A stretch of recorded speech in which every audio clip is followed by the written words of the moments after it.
an inquiry into the nature and causes of the wealth of nations. As part of the Scottish Enlightenment in the 1770s, there was a man named Adam Smith. He was an economist and a philosopher, and he wrote one of the biggest books of all time. And when I say big, I mean, but also figuratively big, since it's still considered one of the backbones of modern economics. As is with all big and boring books, Adam Smith starts off by talking about what he is going to talk about.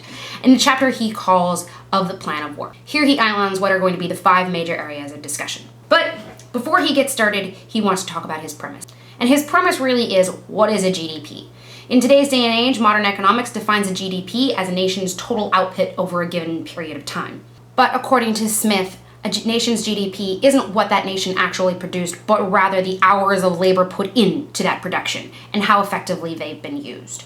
He says that everything consumed by a nation over the course of that time period is either a direct result of the hours that produced it or were purchased by the hours that produced it. So says he, wealthier nations have a much higher ratio of labor to consumers. Now, he doesn't really talk about labor as a single commodity like in a communist nation would, that one man's labor is worth the hour of another man's labor. Rather, what he says is that certain labor is more valuable than other labor, and certain labor is more productive than other labor. In certain countries and in certain industries, that labor is used more or less effectively, and in countries where it is used more effectively, they are consequently wealthier. Now, Smith lived in an age before political correctness, so what we would call an undeveloped nation, he calls a savage nation, and what we would call a developed nation, he calls a civilized nation.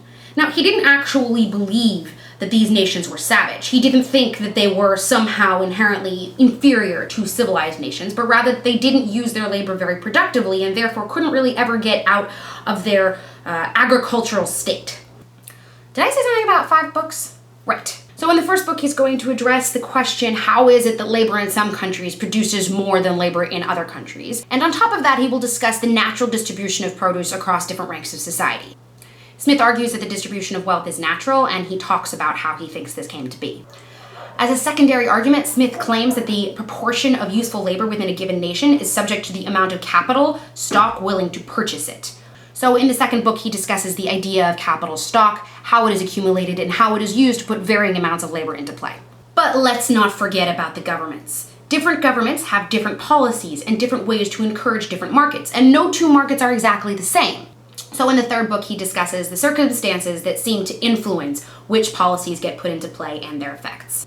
And of course, there are theories. Even in the 18th century, there were theories of political economy. Smith outlines them and discusses which of them have been more effective in different time periods and in different nations and why.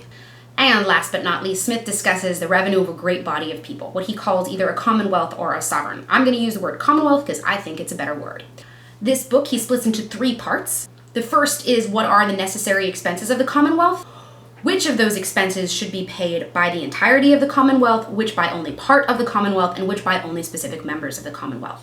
In the second part, he discusses this idea of the entire Commonwealth contributing, and he discusses the different ways in which it's best to make the entirety of society contribute to those expenses that the entire society should contribute to.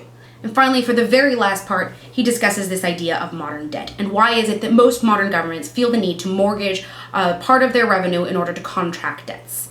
Additionally, what are the real effects of that debt on society, on its members, on its production, on its labor, etc. So, lots to talk about, starting with the division of labor. I can't wait to hear about the art of war, and I will see you next week.